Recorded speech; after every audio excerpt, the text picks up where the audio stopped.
What's up, guys? Nevin Dravinsky, producer on UFC Undisputed 2010, coming to you from the famed Black House Gym in Los Angeles, California. I'm joined today by Mark Lehman, one of the premier MMA coaches in the world, as well as your coach in the upcoming UFC 2010 Career Mode. Thank you for being here. Thanks for having me. Pleasure. So Mark, obviously one of the most noticeable combat improvements that we did this year was the concept of sways, where we're now able to duck and lean. Well, swaying allows you to see your opponent's attack and then dip out of the way so you're not getting hit with it, and it also allows you to come back with a counter attack. And there's some great examples of this, like Anderson Silva used this masterfully against Forrest Griffin in UFC 101, where he's able to... It was a clinic, right? Yeah, it was pretty insane. And you mentioned the fact of countering off of the sways, and that's one of the really important aspects of the system in the Undisputed game. Yeah, it really brings the octagon closer to the fan. Cage position is a really important aspect of mixed martial arts. It's huge because basically you have a foreign object that's 90 degrees.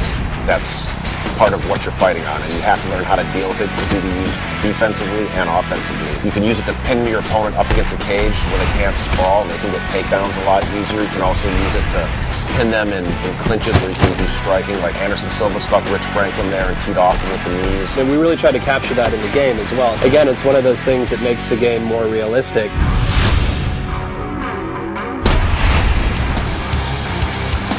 And Mark, you know, one of the things that I'm most pleased with in terms of improvements that went into the 2010 product was the submission system. You know, last year in 2009, we had this very sort of static state of animations where, you know, there'd be this initiation of a submission. Enough of your technical bull. Right. Basically what happened, I got to play the game, and it's awesome.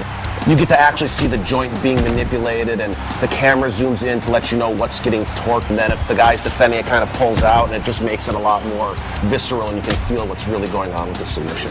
Now, other submissions that have gone in there, I mean, we just saw Paulo Thiago finish off Mike Swick with the Darce. I mean, we have the omoplata, the gogoplata. They're basically making stuff up. Totally.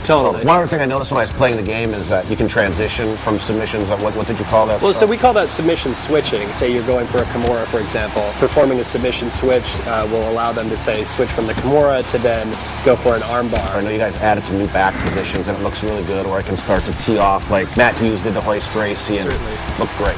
So you've just seen an example of a couple of the new combat improvements, including the sways that have gone into UFC 2010 Undisputed. For the full interview, go to community.ufcundisputed.com.